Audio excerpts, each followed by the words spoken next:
শুধু যেগুলো ভাইরাল হয় ওগুলাতেই বেশি গালাগালি করে। আর নাকি তারা গালি দেয় দেখেই ভাইরাল হয়? হ্যাঁ হতে পারে, নাকি গালি খাওয়ার মতো কিছু করো দেখে ওটা ভাইরাল হয়? সবকিছুতে তো গালি খাওয়ার মতো কিছু করি না এখন। মাঝে মধ্যে গালি খাওয়ার জিনিস করো? বয়ফ্রেন্ডের সম্পর্কে বলো, সে কি করে? বয়ফ্রেন্ড নাই। এটা তো বলবাই। নাই, সত্যি নাই। মা বকা দিবে না? মা জানেই না। আমার বয়স হচ্ছে 18। মাত্র? হ্যাঁ মাত্র 18 বছর তোমার? হ্যাঁ। ওকে, এটা দর্শকদের অনেকে কনফিউজ হয়েছে। 2007।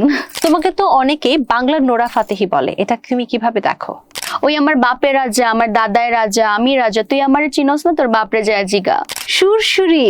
বুঝতেছি না।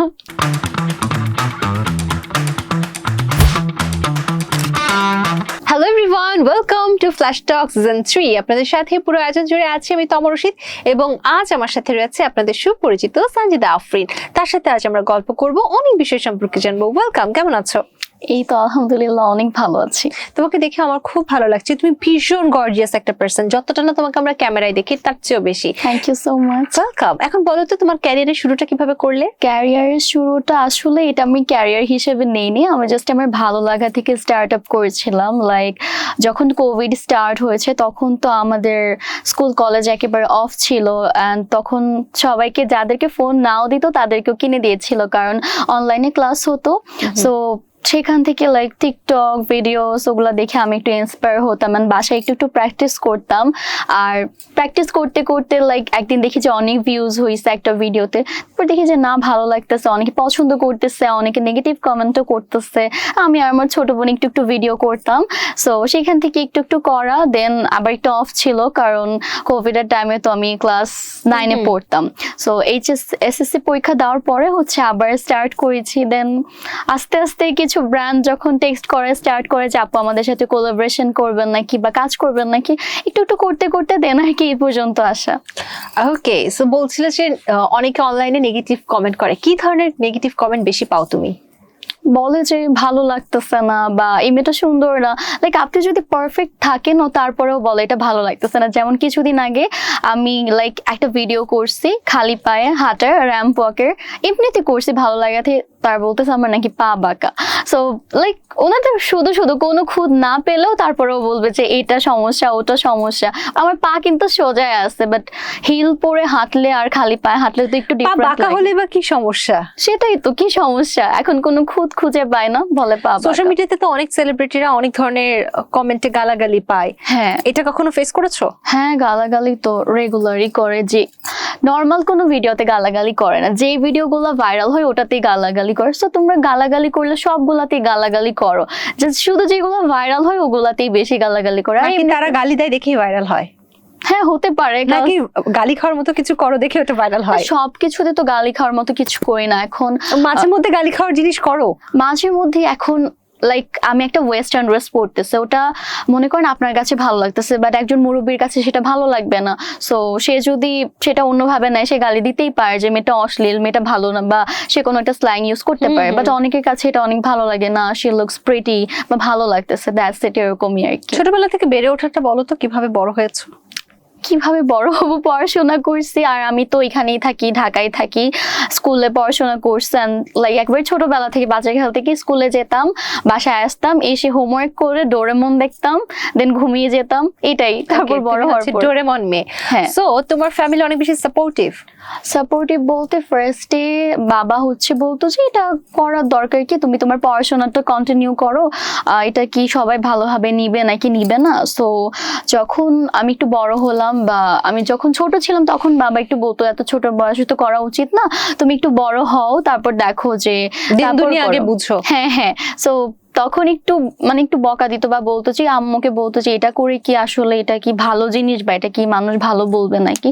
সো দেন যখন দেখি যে সবাই একটু সাপোর্ট করতেছে বা 10টা নেগেটিভ বললে 5টা ভালো কমেন্ট করতেছে, তখন বাবা বলে আচ্ছা ঠিক আছে তুমি করো, তোমার যদি মনে হয় যে এটা তুমি তোমার ভালো জন্য করতেছো বেটার, দেন তুমি করো। ওকে। সো তোমার ফার্স্ট ভাইরাল ভিডিও কোনটা? আচ্ছা, আমার ফার্স্ট ভাইরাল ভিডিও হচ্ছে আমাদের আমি যে ক্যামব্রিয়ান স্কুলে পড়তাম, তখন আমি স্কুলে পড়তাম আর আমাদের একটা রিইউনিয়ন প্রোগ্রাম ছিল। সো ওখানে আমি জাস্ট স্টেজে উঠছিলাম, আমার একটা ডান্স পারফরমেন্স ছিল আমার ফ্রেন্ডের সাথে আর আমার ছোট বোনদের সাথে। সো তখন আমি উপরে উঠি, আর ওঠার টাইমে হচ্ছে কেউ একজন মেবি একটা ভিডিও করেছে অ্যান্ড রাশিয়ান বান্দানা একটা সং দিয়ে গানটা দেওয়া হয়েছে। সো দেওয়ার পর ছেলেটা আবার আমাকে বলছে যে আপু আমি তো আপনার ফ্যান, আমি কিন্তু এটা ইউজ করেছি। সো সেই প্রোগ্রামে থাকা অবস্থাতেই ভিডিও দিয়ে দিয়েছিল। আমি বাসায় যেয়ে দেখি যে প্রোগ্রাম 3টা বাজে স্টার্ট হয়েছে, তখন দিছে যে রাতে দেখি যে 2 মিলিয়ন ক্রস করছে তার আইডিতে। সো আমি ভাবছি যে আমি একটু দিয়ে দেখি, ছেলেটা যেহেতু আমাকে ভিডিওটা দিছে। দেওয়ার পর দেখি যে আমার ইনস্টাগ্রামে হচ্ছে 76 মিলিয়ন ভিউ হয়েছে অলমোস্ট। সো সেইখান থেকে হচ্ছে কি ছিল সেই ভিডিওতে এত ভিউ হয়েছে, যে আপলোড দিচ্ছে সেই সফল হচ্ছে? আচ্ছা, সো ওটাতে ওরকম কিছু ছিল না, আমি জাস্ট নিচে থেকে স্টেজে উঠছিলাম। আপনি যখন ডান্স রেডি হওয়ার আগে স্টেজে উঠে একটু চুল ঠিক করে আমি জাস্ট ঠিক করতেছিলাম, আমার ফ্রেন্ডের দিকে তাকাইছি। 13 সেকেন্ডের একটা ভিডিও ছিল ওটাই, অ্যান্ড সবাই এটা বেশি পছন্দ করছে ইন্ডিয়ার আর হচ্ছে পাকিস্তানের মানুষ। যখন ভিডিও অ্যানালাইসিস করলে তো দেখা যায়। সো ওখানে 80% হচ্ছে বাইরের কান্ট্রি ছিল, আর তারা হচ্ছে বেশিরভাগ পছন্দ করছে আমার শাড়ি পরার স্টাইলটা। আমি হচ্ছে একটু লাইক ইন্ডিয়ান স্টাইলে শাড়ি পরছিলাম, এদিক থেকে চিকন করে পাড়টা নিয়ে পরছিলাম। অ্যান্ড ওই শাড়ি যার পেজে শাড়ি পরছি, উনি যখন ওটা আপলোড দিয়েছে ওনার ওখানেও 5 মিলিয়ন 6 মিলিয়ন, এখন মেবি 7 মিলিয়ন ক্রস করছে উইদাউট বুস্ট, উইদাউট এনি আর কি। তোমার এই ভিডিওটা আমাদেরকেও দিও, আমরা সবাই এটা আপলোড দিব, দেখি আমাদেরও এত ভালো ইনশাআল্লাহ এত রিচ আসে কিনা। আচ্ছা, সো তুমি তো ডান্স করো, হ্যাঁ। ডান্সের প্রসঙ্গে একটু বলো, কবে থেকে ডান্স করা শুরু করলে?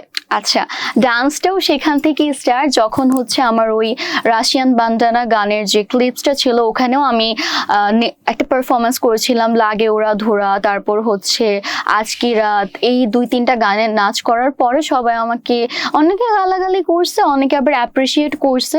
সো আমি দেখলাম যে অ্যাপ্রিসিয়েশনটা বেশি ছিল, হ্যাঁ। তো তখন ভাবলাম যে না, সবাই যেহেতু বলতেছে যে সুন্দর নাচ হইতেছে, স্টেপগুলো অনেক স্মুথ হয়েছে, অনেকে আবার বলতেছে এটা কি ইন্ডিয়ার কোনো পারফরমেন্স ছিল না, কিছু ভাবলাম যে আচ্ছা একটু মাঝে মধ্যে নাচি কিরকম লাগে। So that's it. এই যে নেগেটিভ কমেন্ট যারা করে তাদেরকে কি বলতে চাও?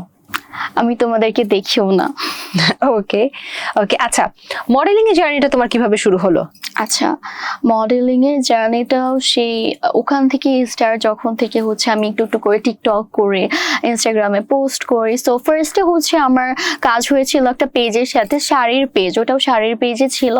সো তারা হচ্ছে আমাকে নক করেছিল, তাদের কিছু ফটো সেশন করতে তারপর অন্যান্য ব্র্যান্ড থেকে আমাকে কোলাবোরেশনের জন্য টেক্সট করে যে আপু আপনি শুট করতে পারছেন কিনা। দেন হচ্ছে ওখান থেকে এই পর্যন্ত আসা। দেন মাঝে মধ্যে এখন তো লাইভ সেশন করতেছি, ব্র্যান্ড প্রমোশন করতেছি, ব্র্যান্ড অ্যাম্বাসেডর হিসেবেও কাজ করতেছি, সেখান থেকে আর কি। ওকে, আচ্ছা, ওয়েস্টার্ন নাকি ট্রেডিশনাল, কোন স্টাইলটা তোমার বেশি ফেভারিট?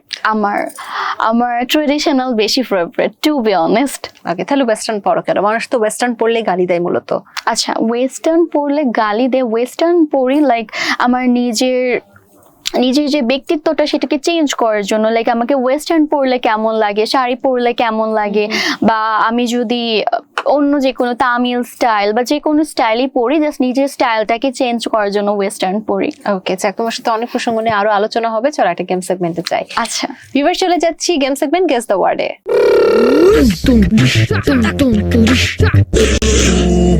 শুনতে পারছো? বুঝতে পারছো? ভালো আছো? খারাপ আছো? কিচ্ছু শুনতেছি না। চলো, প্রথম ওয়ার্ড তোমার জন্য, ডুগডুগি। চুড়ি, ডুগডুগি। সুই, ডুগডুগি। চুড়ি, ডুগডুগি। তুমি, ডুগডুগি। তুই, ডুগডুগি। ঝুড়ি, ডুগডুগি। ঘুড়ি, ডুগডুগি। ঘুরঘুরি, ডুগডুগি। ডুগডুগি। হ্যাঁ, হয়ে গেছে। ওকে, পরেরটা, ভেলকি। পানি, ভেলকি। বাড়ি, ভেলকি। পিঙ্কি, ভেলকি। বিড়ি, ভেলকি। বাড়ি, ভেলকি। ব্রিজ, ভেলকি। বিস্কিট, ভেলকি। ব্রিজ, ভেলকি। ভেলকি। বুঝতেছি না, ভেলকি। আবার ভেলকি। বুঝতেছি না। ওকে, স্কিপ। পরেরটা, গেদু। বুঝতেছি। গেদু। লিচু, গেদু। লেবু, গেদু। লিচু, গেদু। ওকে, স্কিপ ইট। পরেরটা লাফাঙ্গা। লাফাঙ্গা, এটা পেরে গেছো। ওকে, পরেরটা চিৎকার। চিতা, চিৎকার। ঝিঙা, চিৎকার। চিতা, চিৎকার। সিঙ্গারা, চিৎকার। বুঝতেছি না। চিৎকার। চিৎকার। চিৎকার। চিৎকার, হ্যাঁ। ওকে। পরেরটা সুরসুরি। হুম, সুরসুরি। চুরি, সুরসুরি। জড়ি, সুরসুরি। টাকা, সুরসুরি। সুরসুরি। সুরসুরি। ঝুরঝুরি, সুরসুরি। বুঝতেছি না। সুরসুরি। ঝুরি, নো, সুরসুরি। এটা কি আরেকটা? সুরসুরি। সুরসুরি। সুরসুরি, হ্যাঁ। ওকে ওকে। কুয়াশা। কুয়াশা, পেরে গেছো বাবা। Okay, thank খুলতে you. পারো, খুলতে পারো। ওকে ওকে খুলে রাখো। গেস দ্য ওয়ার্ড শেষ। ওকে। আমরা আবারও চলো প্রশ্নে যাই। তোমার জন্য এর পরের প্রশ্ন, একজন ব্র্যান্ড প্রমোটারের আসলে দায়িত্ব কি কি বলো তো? দায়িত্ব বলতে আপনাকে যে কাজটা দেওয়া হয়েছে সেটা আপনি তাদের যেটা নিডেড সেই অনুযায়ী কাজটা করে দেওয়া। এখন অনেকে হচ্ছে যায় যে নিজের মতো করে করতে, যে আমি এভাবে করি মেবি এটা বেশি ভালো লাগবে, বাট যারা ব্র্যান্ড তারা চায় যে যাতে তাদের যে নিডটা, যেমন তারা চায় যে আপনি শাড়িটা বসে ছবি তুললেন, আপনি দাঁড়িয়ে তুললেন, সো ওইটা কিন্তু তারা পছন্দ করে না বা তখন তারা নেক্সট টাইম কাজ করতে চায় না। সো তারা যেভাবে চায় সেইভাবে হচ্ছে কাজগুলো দেওয়াটা ম্যাটার করে। আর হচ্ছে টাইমলি হচ্ছে যে কাজটা নিয়েছেন, আপনার যদি এরকম কাজ থাকে যেটা আপনার পোস্ট করতে হবে, টাইমলি পোস্ট করলে ওনারা খুশি হয়। অলসো হচ্ছে আর কি, আর টাইম মেনটেন করা। এখন যখন ড্রেস পাঠিয়ে দেওয়া হয় তখন তো আর টাইম মেনটেন না, ওনারা হচ্ছে এটা ডে বলে দেয় যে আপনি আমাকে এই দিনের মধ্যে দিবেন, সো ওই দিনের মধ্যে দিলে তারা অনেক খুশি থাকে। আসলে খুশি হয়। হ্যাঁ, আসলে অনেক খুশি হয়। আর হচ্ছে ওদের একটা ডেডলাইন থাকে যে ওরা এই তারিখে বুস্ট করবে, সো অনেক অনেক ক্রাইটেরিয়া থাকে। হ্যাঁ, হ্যাঁ। আচ্ছা, তুমি আমাকে একটু বলো তো, তুমি যখন ব্র্যান্ডগুলো সিলেক্ট করো কোন কোন বিষয়গুলো মাথায় রাখো?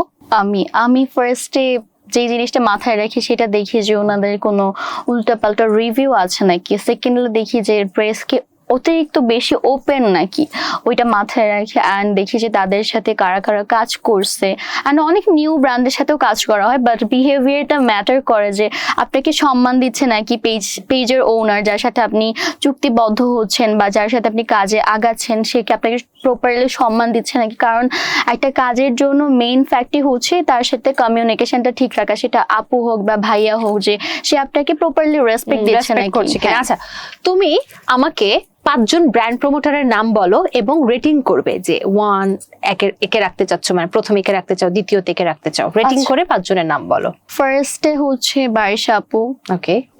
সেকেন্ডলি হচ্ছে ইশিয়া তাসিন আপু, ওকে। তারপর হচ্ছে ফারজানা আপু maybe makeup artist and brand promotion করে, লাইভ করে। তারপরে তো আমার আর কেউকে পছন্দ না, তারপর আমার নিজেকে পছন্দ। 4 নম্বরে নিজেকে 4 নম্বরে নিজেকে পছন্দ। অ্যান্ড লাস্টলি আমার সাইড থেকে আমার সিস্টার, মানে সে ওভাবে এত বড় না, সে টুকটাক ব্র্যান্ডের সাথে কাজ করতেছে, একটা দুইটা লাইভ করতেছে। তোমার সব থেকে অপছন্দ কোন ব্র্যান্ড প্রমোটার? অপছন্দ ওই যে একজনের গলায় কি জানি হয়েছে, বর্ষা চৌধুরী। তোমার ওনাকে অপছন্দ বলতে কি, উনি ফার্স্টে অনেক সুন্দরভাবে করতেন, ওনাকে দেখে আমি ফার্স্টে অনেক ইন্সপায়ার হতাম যে না উনি হচ্ছে যে উনি এত প্রবলেম নিয়েও এত সুন্দরভাবে কাজ করতেছে, বাট লাস্টলি উনি জানি কি করছে, অনেক উল্টাপাল্টা লাইক ওই সুইসাইডের রিজন গুলা বা অনেক গালাগালি লাইভ এসে, তখন থেকে আমার ওভাবে আসলে পছন্দ না। বুশরা কবিরকে তোমার ভালো লাগে না? হ্যাঁ, আপুকেও ভালো লাগে, কিন্তু 1 থেকে 5 এর মধ্যে নেই, নাম মনে ছিল না। ওকে, বুঝতে পারি। আচ্ছা, বর্তমান সময় ইন্ডাস্ট্রি নিয়ে তোমার মতামত কি? ইন্ডাস্ট্রি নিয়ে আমি তো আসলে ইন্ডাস্ট্রির ভেতরে না মেবি, কারণ আমি হচ্ছে বেশিরভাগ কাজগুলো আমার বাসায় থেকে করতেছি অ্যান্ড লাইক কোনো শোরুমে যেয়ে করতেছি। এখন ইন্ডাস্ট্রিটা তো আসলে মেবি মডেলিং ওর ইয়ের ভেতর পড়ছে না।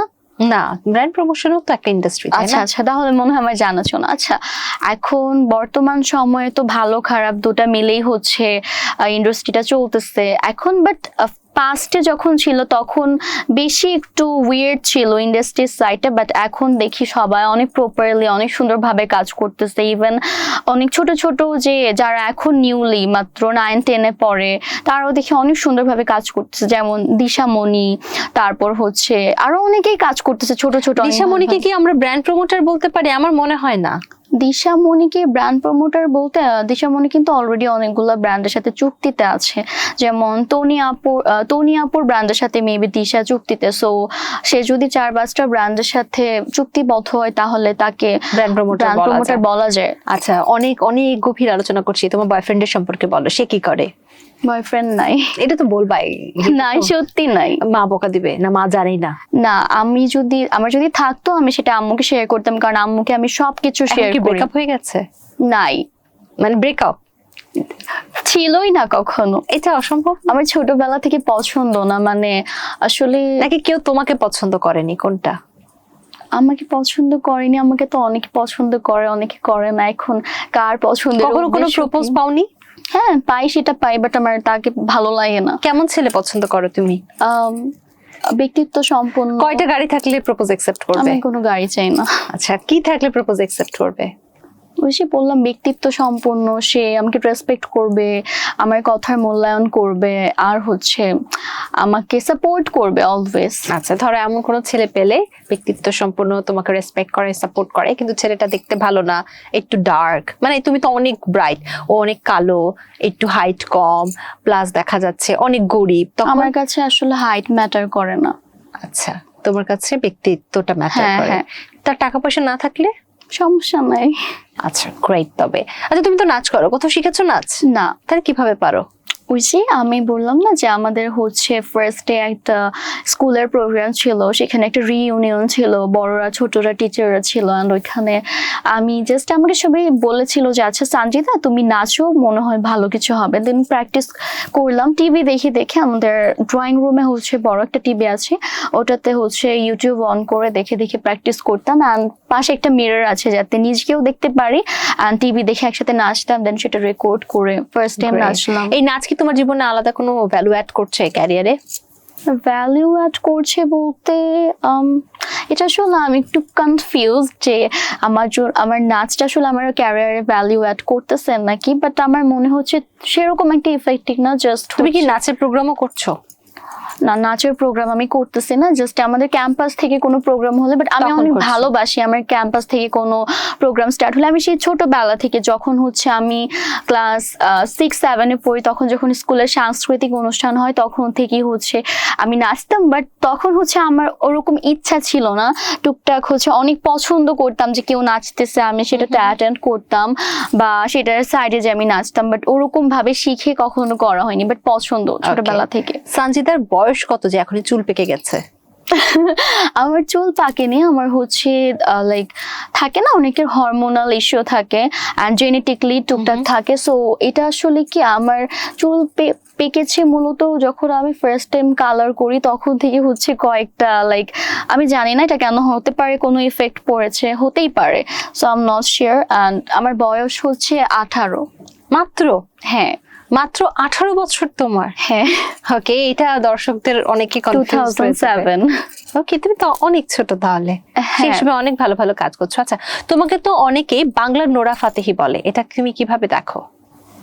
শি ইজ মাই আইডল, আমি অনেক পছন্দ করি। আর আমি চোখ বন্ধ করলেও নোরা ফাতেহিকে দেখি, তাকালেও নোরা ফাতেহিকে দেখি। আর সারাদিন এই যে চুলের কার্ভ, আমি সারাদিন চুল এরকম করে রাখি যাতে ডোরার মতো একটা কার্ভ হয়ে যায়। এবং তোমার লিপসও তার মতো অনেকটা। আমার লিপস তার মতো না, আমি লাইক সেরকম আর্ট করার ট্রাই করি। আর থাকে না যে একটা জিনিস, এটা আমি আগেও খেয়াল করেছি যে যখন কারো ব্যাপারে সারাদিন থিঙ্কিং করা হয় তখন নাকি চেহারাটা তার মতো হয়ে যায়। I am not sure, but এটা নাকি ইফেক্টিভ। সো আমার এমনিতেই সারাদিন তার কথা মাথায় ঘুরে, আর আমি ট্রাই করি তাকে ফলো করি বলতে সে মানে তুমি তাকে নিয়ে অনেক ভাবো, দ্যাটস ওয়াই তোমার ফেস তার মতো হয়ে যাচ্ছে।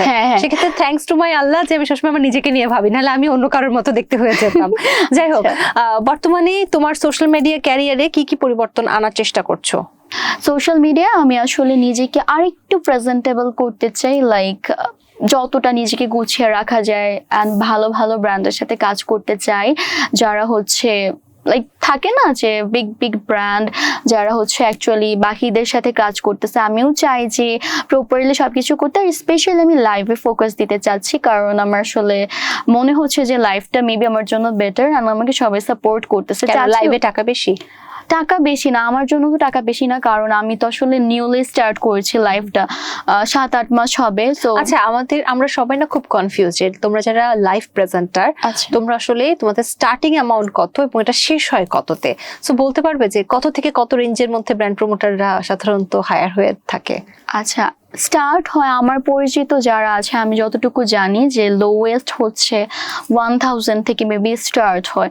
অনেকে যারা একেবারে ফ্রিতে করছে 500 থেকেও স্টার্ট হয়। অনেকে আবার রেমুনারেশন নেয় না, যেমন অনেকে থাকছে যে একেবারে নতুন, ওরা কোনো কাজ করেনি পাস্টে, তাদেরকে বলে যে আপু আপনি একটা লাইভ করে দেন, আপনাকে একটা ড্রেস গিফট করে দিব। লাইক যারা বিগিনার থাকে, অ্যান্ড মোটামুটি যারা কাজ করতেছে তাদের হচ্ছে 1500 থেকে অ্যান্ড হাইয়েস্ট মেবি 1 লাখ নেওয়া হয়। 1 লক্ষ টাকা একটা লাইভের জন্য? হ্যাঁ, আমাদের বাড়ির আপুই তো নিচ্ছে। ওকে, ঠিক আছে। তুমি কত নাও?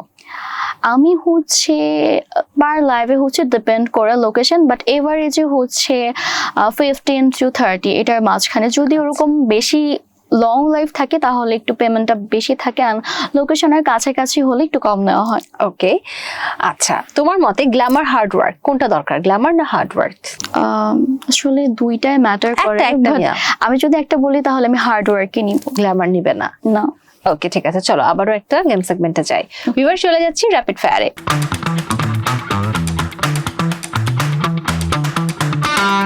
র্যাপিড ফায়ার, ঝটপট প্রশ্ন ঝটপট উত্তর। চা না কফি? কফি। ভাত না খিচুড়ি? খিচুড়ি। এই মুহূর্তে ডেট করার অফার পেলে কার সাথে ডেট করবে? Nora Fati. নোরা ফাতিকে ডেট করবে? হ্যাঁ, আমার অনেক পছন্দ, বাট জিনিসটা অনেক ওয়ার্ড লাগে, বাট আই লাভ হার। ওকে, বিয়ে করার সুযোগ পেলেও কি তাকে? না না, ওটা করবো না, বাট ডেট করবো। লাইক ডেটটা কি, একজনের সাথে মিট করা, তার সাথে দেখা করা, তার সাথে কথা বলা, গল্প করা, কাইন্ড অফ। ওকে, রিয়েল লাইফে তুমি শাই নাকি লাউড? রিয়েল লাইফে অনেক লাউড। এখন পর্যন্ত তোমার প্রেমের সংখ্যা কত? একটাও না, 0।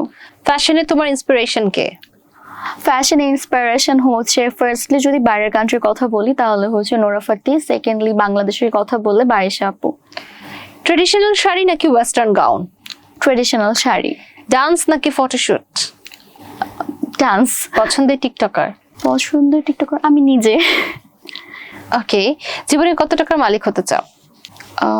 জীবনে কত টাকার মালিক হতে চাই, এত টাকার মালিক হতে চাই যখন আমার আর কিছু নিডেড হবে না। ওকে, র্যাপিড ফায়ার শেষ, আবার চলো প্রশ্নে যাই। ওকে, পরের প্রশ্ন তোমার জন্য। অনলাইনে তো তোমাকে দেখতে অনেক গ্ল্যামারাস লাগে, বাস্তবে কেমন ভাবে থাকো? এলোমেলো নাকি গ্ল্যামারাসি? বাস্তবে বাসায় এলোমেলো থেকে, বাইরে গ্ল্যামারাস থাকি। ওকে, তুমি কি অনেক কালো? আমি মিডিয়াম টোন, লাইক কুল টোন বলা যায়। আচ্ছা, তারপরে তুমি ফাউন্ডেশন দিয়ে ফর্সা হওয়ার চেষ্টা করো? ফাউন্ডেশন দিয়ে ফর্সা হওয়ার ট্রাই করি না, জাস্ট ফেসে তো মাঝে মধ্যে কিছু স্পট থাকে, সেগুলোকে লুকানোর চেষ্টা করি। ডার্ক সার্কেল আছে আমার, কজ আমি অনেক রাত জাগি। খুব ব্যাড হ্যাবিট। তোমার মাসিক ইনকাম কত টাকা? মাসিক ইনকাম বলতে হবে? হ্যাঁ হ্যাঁ, সিগনেচার কোয়েশ্চেন। আচ্ছা, আমি তো এক্সাক্ট বলতে পারবো না। সর্বোচ্চ কত, সর্বনিম্ন কত? সর্বনিম্ন 50 to 1 লাখ। ওকে, এটা সর্বনিম্ন। হ্যাঁ। আর সর্বোচ্চ? 2 or 3। আচ্ছা, 1 লক্ষ থেকে 3 লক্ষ টাকা তোমার মাসিক ইনকাম। তোমার ভবিষ্যৎ পরিকল্পনা কি? ভবিষ্যৎ পরিকল্পনা হলো আমার ইচ্ছা আছে যে ল নিয়ে পড়াশোনা করার, আর হচ্ছে এই সাইডটা নিয়ে আর একটু আপডেটেড হওয়ার বা এটা নিয়ে একটু কাজ করার। তুমি যখন ল নিয়ে পড়াশোনা শুরু করবে, তুমি গ্রাজুয়েশনের পর তো বেশি টাকা পাবে না, তখন তুমি তো এখনই 3-4 লাখ টাকা টাকার জন্য পড়বো না, জাস্ট আমার আসলে আইন নিয়ে জানার অনেক ইচ্ছা, কারণ আমার মনে হয় যে বাংলাদেশে অনেক অনিয়ম চলতেছে। সো আমি যাতে অ্যাটলিস্ট কেউ কি নির্বাচনে দাঁড়াবে? নো, আমার পলিটিক্স পছন্দ না। ওকে, আচ্ছা, তুমি যেহেতু নিজেই 3 থেকে 4 লক্ষ টাকা মান্থলি ইনকাম করো, তোমার যে বয়ফ্রেন্ড বা যে তোমার হাজবেন্ড হবে তার ইনকাম কত হতে হবে? সেটা তো আমি আসলে বলতে পারছি না, আসলে এটা তো ভাগ্যের উপর, তাই না? আমি তো এটা আসলে কিভাবে বলবো যে কত হতে পারে, কারণ তোমার এক্সপেকটেশনস কি? এক্সপেকটেশন নরমালি লাইক আমি এখন যেরকম লাইফ লিড করতেছি ওরকম মানে হলেই তারও হবে। 3-4 লক্ষ টাকা মান্থলি ইনকাম হলে আমার তো হবে। এটা দরকার না, এটা আমার হচ্ছে, বাট এটা কিন্তু আমার নিডেড না। আমার জাস্ট নিডেড কি একটা, আমি এখন নরমালি আমার বাসায় যেরকম থাকতেছে, একটা বাসা, একটা রুম, একটা এসি, আর হচ্ছে নরমালি খাবার দাবার। ওরকম আমার খাবার দাবারে কোনো টাকা ওয়েস্ট হয় না, কারণ আমি বাসায় ভাত খাই আর নরমালি রুটি খাই, এই জিনিসটাই খাই। সো ওটার জন্য আই থিঙ্ক আর জামা কাপড় লাগবে না তোমার? আমার জামা কাপড় লাগে না, কারণ কি আমি যদি আপনাদেরকে সত্যি কথা বলি, আমি এখনো আমার 2.5 বছর আগের টি শার্ট এখনো ইউজ করতেছি। সো ওই 10-12টা টি শার্টই ঘুরে ফিরে পরে Okay, এরকম তার বাসায় মানে দরকার পড়ে না। লাকি ছেলে যারা যারা আছে সবাই তাকে নক করতে পারো, তার একদম চাহিদা নেই। আচ্ছা, তোমার জীবনে একটা সিক্রেট বলো যে কেউ জানে না।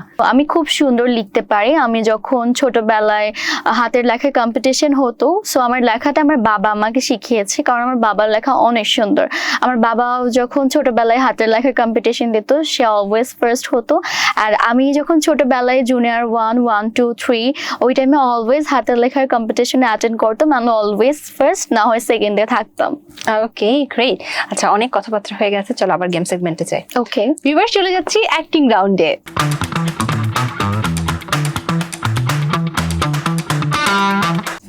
আমি কিন্তু acting পারি না। আরে পারবে, 4টার মধ্যে একটা সিলেক্ট করো। I know. আচ্ছা ওয়েট, এটাই সিলেক্ট করি। ওকে, এটা এবার মুখস্থ করে ক্যামেরায় দাও।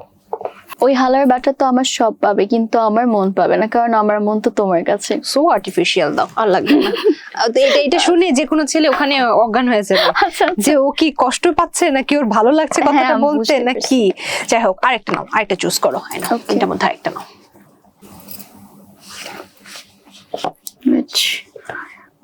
ওই আমার বাপের রাজা আমি রাজা, সরি আচ্ছা, ওই আমার বাপের রাজা আমার দাদাই রাজা আমি রাজা, তুই আমার চিনস না, তোর বাপরে যায় জিগা।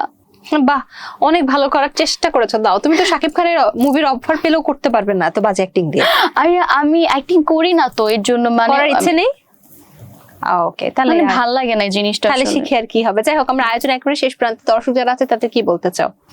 দর্শকদেরকে বলতে চাই, যারা হচ্ছে আমার ওয়েল উইশার, তাদেরকে বলবো যে থ্যাংক ইউ সো মাচ আমাকে সাপোর্ট করার জন্য। অ্যান্ড যারা আমাকে অকারণে গালাগালি করে কোনো রিজন ছাড়া, তাদেরকে বলবো নিজের চরকায় তেল দাও। ওকে, থ্যাংক ইউ সো মাচ, তুমি আজ এসেছো, তোমার জন্য অনেক অনেক শুভকামনা। দর্শক, এই ছিল আমাদের আজকের ফ্ল্যাশ টক সিজন 3। আবারও দেখা হবে আপনাদের সাথে আগামী আয়োজনে। সেই পর্যন্ত সবাই ভালো থাকুন, সুস্থ থাকুন। আল্লাহ হাফেজ।